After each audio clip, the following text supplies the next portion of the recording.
What is up, ladies and gentlemen? Today I'm going to do an update on the Julian Assange trial for yesterday and today as well. They got the update for today out quite early today.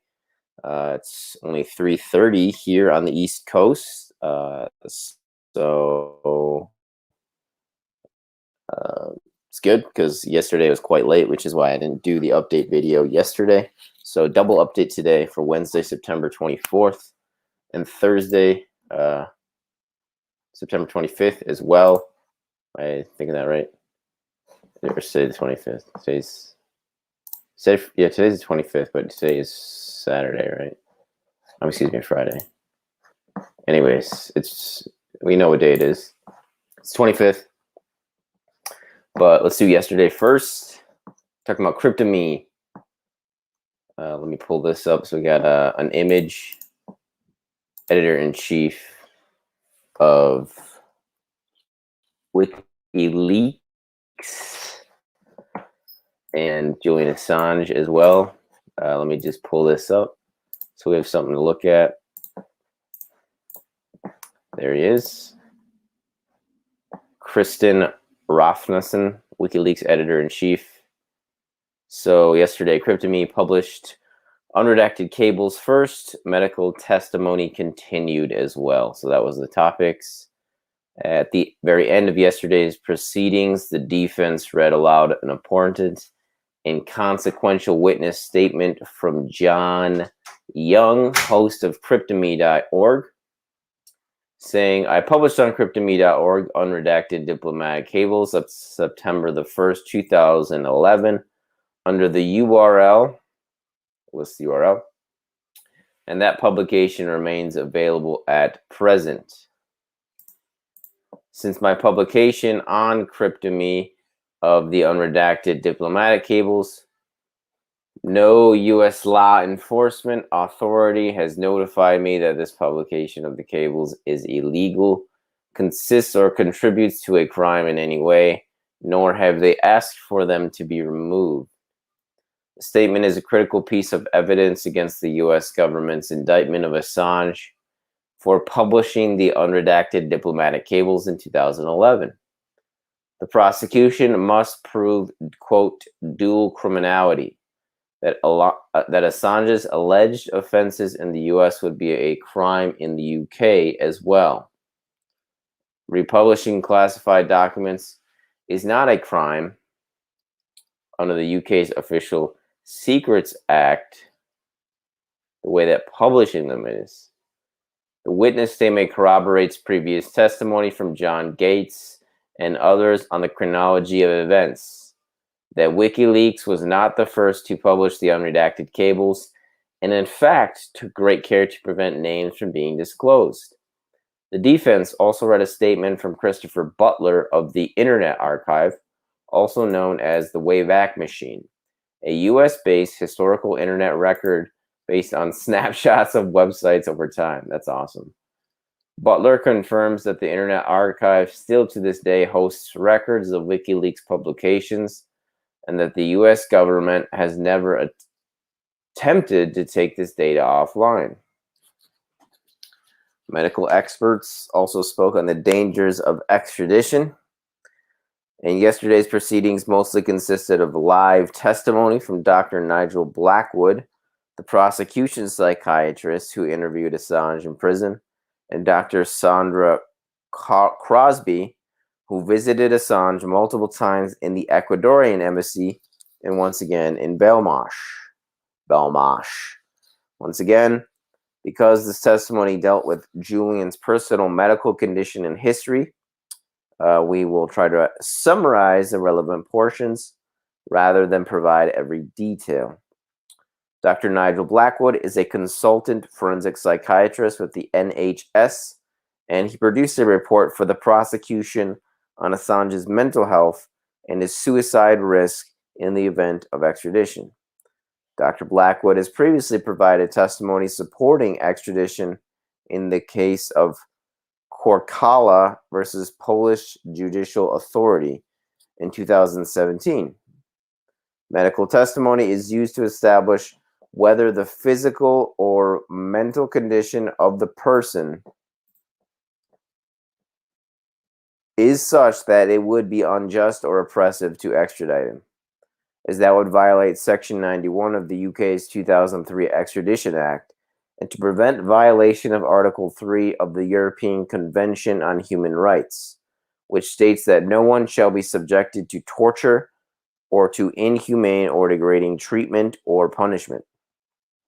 Dr. Blackwood determined Assange to be, quote, moderately depressed and acknowledged there is undoubtedly some risk of suicide attempt in the event of extradition, but he doesn't feel that it rises to a high risk. Blackwood relied on the standard established in USA versus Turner that the person facing extradition must be capable of controlling their own risk of suicide, and he found that Assange, whom he called a very resilient and resourceful man, would be capable of doing so.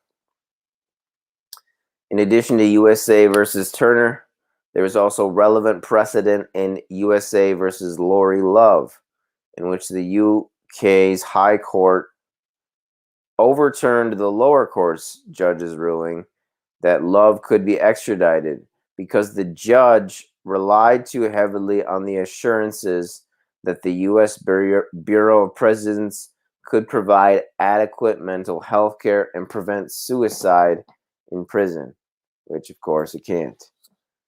Defense lawyer Ed Fitzgerald therefore asked Dr. Blackwood for him to comment as to whether the conditions Assange would be detained under in the United States could be said to be broadly equivalent to those in the United Kingdom. At issue are both pretrial conditions and prospective post-trial conditions. The defense and prosecution agree that if extradited, Assange would be held before trial at Alexandria Detention Center, ADC, in Virginia. The defense argues that if convicted, Assange would be sent post-trial to ADX Florence, a supermax prison in Colorado. Once again, ADX Florence houses guys like El Chapo and the Unabomber. The prosecution doesn't confirm that Assange would be sent there, but provides evidence regarding the facility to respond to the defense's arguments. In court, Dr. Blackwood admitted that he made his determination relying on the U.S. government's supportive affidavit from Assistant U.S. Attorney Gordon Kromberg, wherein Kromberg argued that, quote, there is no solitary confinement at the ADC in Virginia. He made this statement before seeing the witness submission of Eric Lewis, lawyer for Reprieve, who testified about his client's experience under SAMs and in solitary at the ADC. So again, SAMs are Special Administrative Measures, I believe it stands for, ADC, Alexandria Detention Center in Virginia. Dr. Blackwood would only say that he accepts there is a range of opinion as far as solitary confinement, but he agrees broadly that placing Assange in solitary confinement under SAMS, SAMS, which would virtually bar him from communicating with the outside world, would be deleterious to his mental health. Dr. Blackwood also agreed that the question should be dealt with by experts on U.S. prisons, which he is not. So again, the SAMS, I think it's like Special Administrative Measures, basically a euphemism for solitary confinement and other special measures for certain prisoners. That yesterday afternoon also heard testimony from defense witness Dr. Sandra Crosby, right here. There she is, the lovely Dr. Sandra Crosby, who is an associate professor of medicine and public health at BU, Boston University, and an expert on the physical and psychological impact of torture, who visited Assange in the Ecuadorian embassy in London beginning in October of 2017. In January of 2018, Dr. Crosby co-wrote, "We examined Julian Assange and he badly needs care, but he can't get it," with the two doctors, medical doctors who visited Assange with her. As clinicians with a combined experience of 4 decades caring for and about refugees and other traumatized populations, we recently spent 20 hours over 3 days performing a comprehensive physical and psychological evaluation of Mr. Assange. While the results of the evaluation are protected by doctor-patient confidentiality, it is our professional opinion that his continued confinement is dangerous physically and mentally to him and a clear infringement of his right to health care. So that was January 2018 that Dr. Sandra Crosby penned that. She has also written that her February 2019 visit in the embassy was spied upon and her medical notes were taken. Mr. Assange's right to doctor-patient confidentiality was violated, and his confidential information had been breached, she said. Testifying by remote video, Dr. Crosby today said that in the embassy, Assange described symptoms of PTSD and psychological distress. And he complained of a number of physical symptoms that Dr. Crosby found very worrisome, but she had no way of performing a necessary physical evaluation at the time. On the question of whether it would be unjust to send Julian to the United States, Dr. Crosby said Assange is at a very high risk of completing a suicide if he were to be extradited. Proceedings continued today at 10 a.m. London time. They have since concluded. So we have today's update as well, which is exciting. So let's move over there and see what's going on for the 25th of September.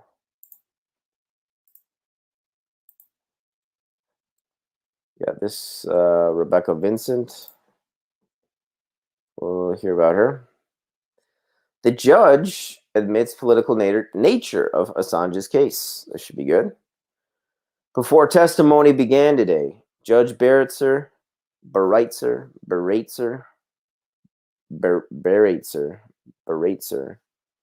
Judge Baritzer acknowledged the political dimensions in the case against Julian Assange for the first time.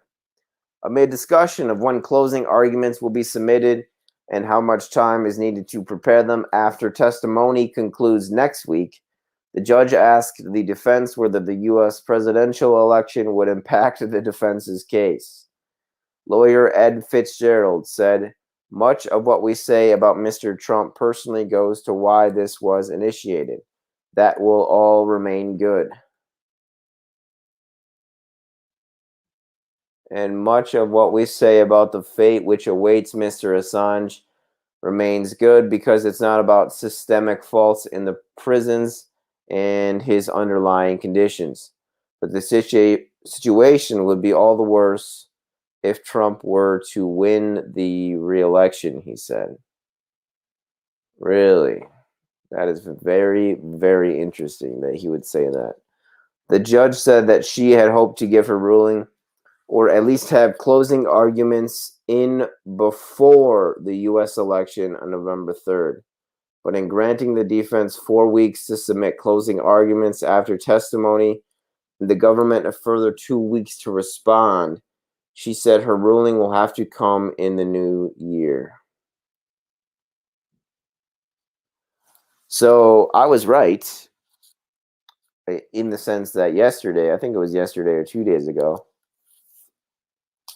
I said that I thought that this hearing extradition trial would go past 4 weeks, and I am right about that. It's going to go past, yeah, it's just going to go past that for sure. Again, she said her ruling will have to come in the new year. WikiLeaks editor-in-chief Kristen Rafnissen reacted to these comments immediately. and asking the defense how the outcome of the U.S. presidential election would affect its case, and indicating that she had hoped to issue a ruling before Election Day, District Judge Vanessa Bereitzer has acknowledged that what has been clear since even before the first indictment against Julian Assange was unsealed, that this is a politically motivated prosecution. Article 4 of the U.S.-UK extradition treaty says that, quote, extradition shall not be granted if the offense for which extradition is requested is a political offense. Jacob Augstein made a brief witness statement that was read by the defense. Jacob Augstein is editor of the German weekly Der Freitag, which in 2011 published an article indicating that the book by Guardian journalists Luke Harding and David Lee had revealed a password that could be used to decrypt files containing the unredacted State Department cables. The article was titled Leak at WikiLeaks, referring to former WikiLeaks staffer Daniel Dom Scheitberg, who fell out with Julian Assange in 2010 and took files with him to attempt to start a new leak site.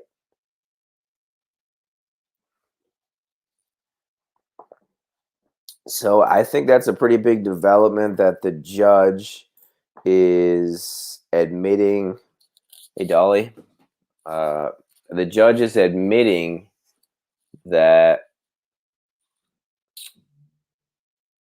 this is a political case, which I think is pretty big news, I would say.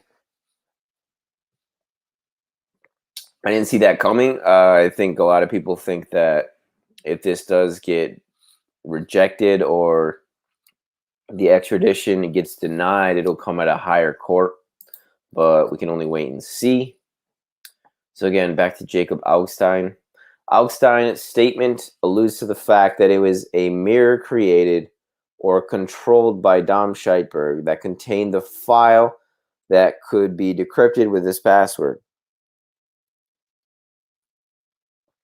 It also confirms that Julian Assange had contacted Augstein in advance of the article's publication to express that he feared for the safety of informants.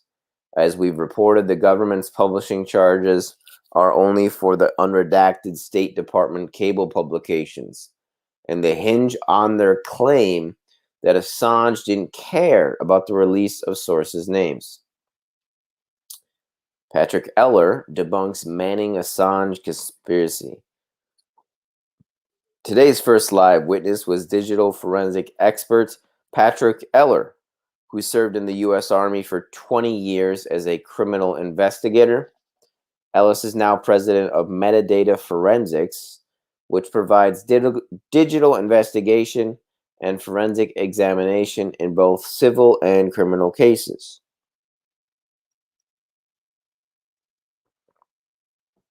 Eller reviewed the indictments against Assange and the transcripts from Chelsea Manning's court-martial in 2013 to analyze the allegation that Assange and Manning engaged in a conspiracy to conceal Manning's identity and steal more documents. The argument goes that when Manning chatted over Jabber with a user, Nathaniel Frank, who the government alleges but hasn't proven is Julian Assange, and asked for help cracking a hash, which is an encrypted portion of a password. She was attempting to gain increased access to government databases and to disguise her identity in doing so.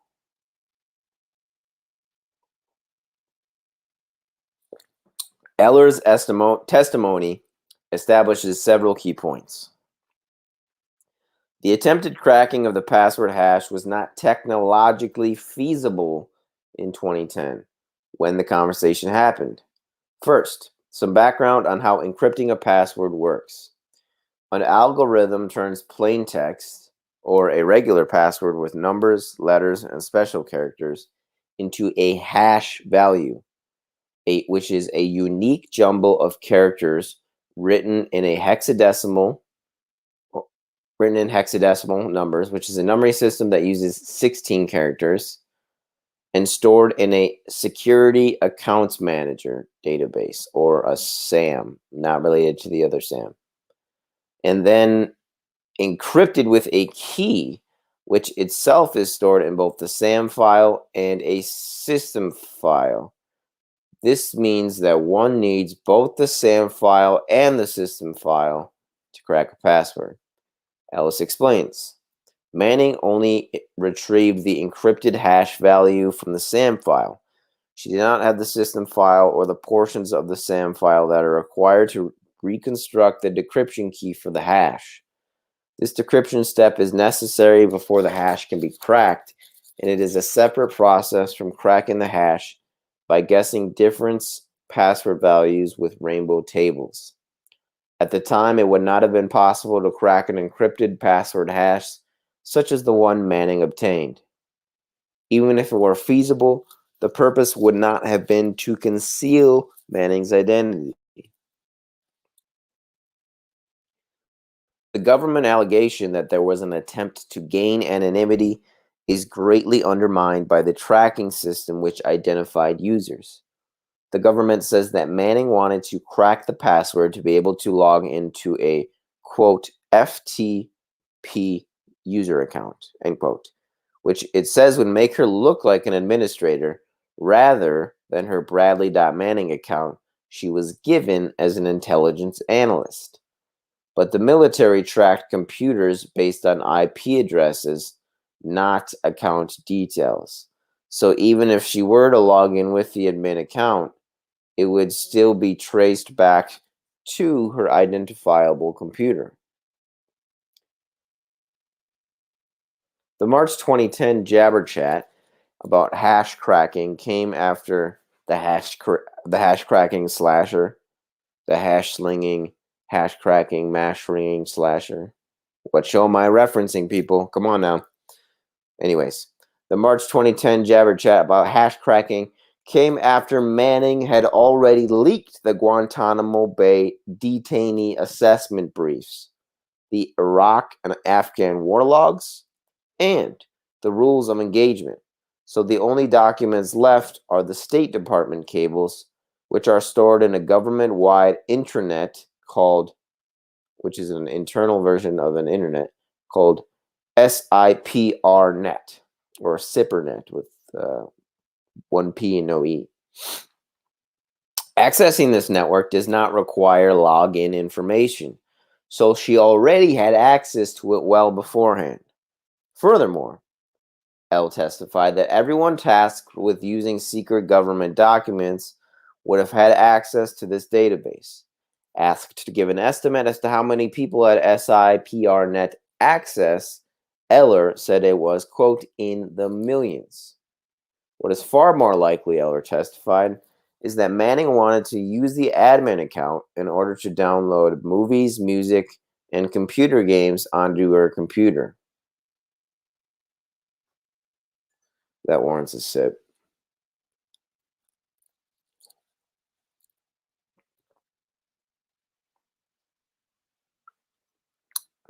The type of account to which Manning would have gained access would have had the administrative privileges, making it much easier to access the T drive, a shared database where other users uploaded these types of files. Eller's testimony also established that he and the U.S. government both have no way of proving that Nathaniel Frank was actually Julian Assange. So that is the end of the proceedings for this week on the Julian Assange case. Hashtag Assange case. Hashtag Julian Assange. Hashtag Adiaz. Hashtag Atikin. Hashtag Free Julian Assange. Hashtag Free Pepsi Watson. Proceedings will resume on Monday, the 28th of September at 10 a.m. London time. I think this is, I don't know, it seems to be going well in the sense that when you look at the evidence that is presented, the people who are testifying as well, he does seem to have very tight defense, but they are putting up a lot of administrative red tape blocks. And from what I've read and from the interviews I've seen, they're making it as difficult as possible for Julian Assange to get adequate defense. They're not letting the legal professionals do their jobs as they normally would. Kind of being petty with how they're making things as difficult as possible for the defense team to do their jobs, which is unfortunate, but I think to be expected. I want to reiterate my.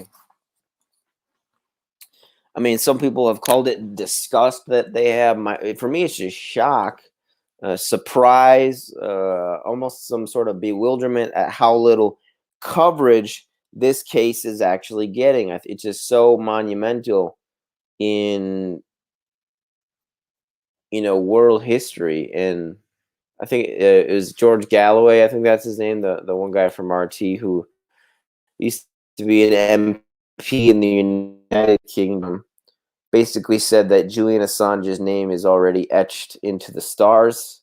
He's already an icon. I agree with this, and despite that, he's still here. He's still incarcerated, and his the fate of the future of the world in many ways, certainly in the sphere of expression, it hangs in the balance. If he is extradited, the precedent is set for the U.S. to extradite journalists from any country that that would allow them for almost anything. So, in that sense, it is journalism on trial. The truth is hanging in the balance. Julian Assange, the chosen one in many ways, along with Edward Snowden, another chosen one, who had courage to come forth and change the world as they both did.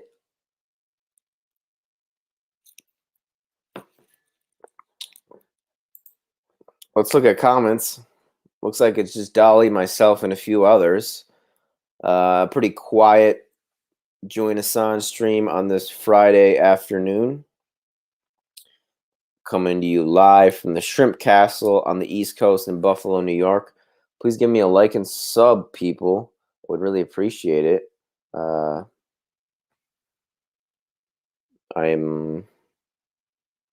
Might be getting shadow banned.